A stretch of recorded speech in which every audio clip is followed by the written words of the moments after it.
ঢাকার পিলখানায় ২০০৯ সালের ২৫ ও ২৬ ফেব্রুয়ারি তৎকালীন বিডিআর সদর দপ্তরে হত্যাকাণ্ডের ঘটনায় ৩৭ জনের সাক্ষ্য নিয়েছে জাতীয় স্বাধীন তদন্ত কমিশন।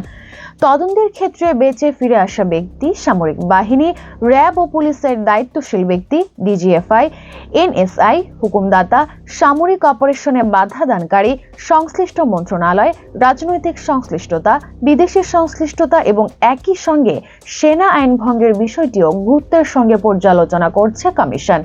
বৃহস্পতিবার সকালে ঢাকার সায়েন্স ল্যাবরেটরির BRICM নতুন ভবনের ৭ম তলায় আয়োজিত সংবাদ সম্মেলনে এ তথ্য জানায় অন্তর্বর্তী সরকার গঠিত তদন্ত কমিশন। সংবাদ সম্মেলনে লিখিত বক্তব্য তুলে ধরেন কমিশনের সভাপতি অবসরপ্রাপ্ত major general Alam Fazlur Rahman.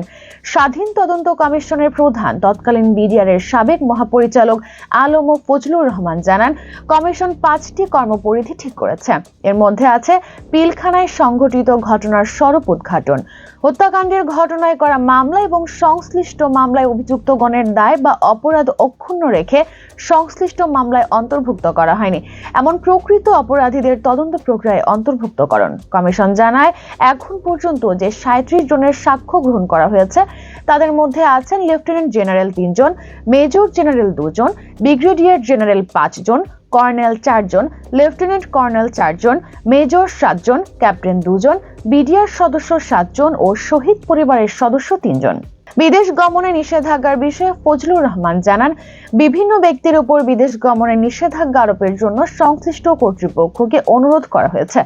Commission গুরুত্বপূর্ণ সব ব্যক্তিকে সাক্ষ্য গ্রহণের প্রয়োজনে আমন্ত্রণ জানাবে। এই বিষয়ে সবাইকে ধৈর্য ধারণের জন্য তিনি অনুরোধ জানান। যে কেউ ওয়েবসাইটের মাধ্যমে তথ্য নিতে পারবেন বলেও জানান। তদন্তের চ্যালেঞ্জ উল্লেখ করে ফজলুর রহমান আরও বলেন, ইতোমধ্যে অনেক সাক্ষী এবং ঘটনার সঙ্গে সরাসরি সংশ্লিষ্ট অনেক ব্যক্তি মৃত্যুবরণ করেছেন, পলাতক আছেন এবং বিদেশে পালিয়ে আছেন বা বিদেশে অবস্থান করছেন। তাদের সাক্ষ্য গ্রহণ কঠিন হয়ে পড়বে বা বিলম্বিত হবে এবং অনেক ক্ষেত্রে অসম্ভব হয়ে পড়বে এমন ধারণা করা যায়। এছাড়া সময়ের বিবর্তনে অনেক সাক্ষীর পক্ষে সঠিক তারিখ, সময় ও ঘটনার অনেক বিষয় স্মরণ করা কঠিন হয়ে পড়েছে।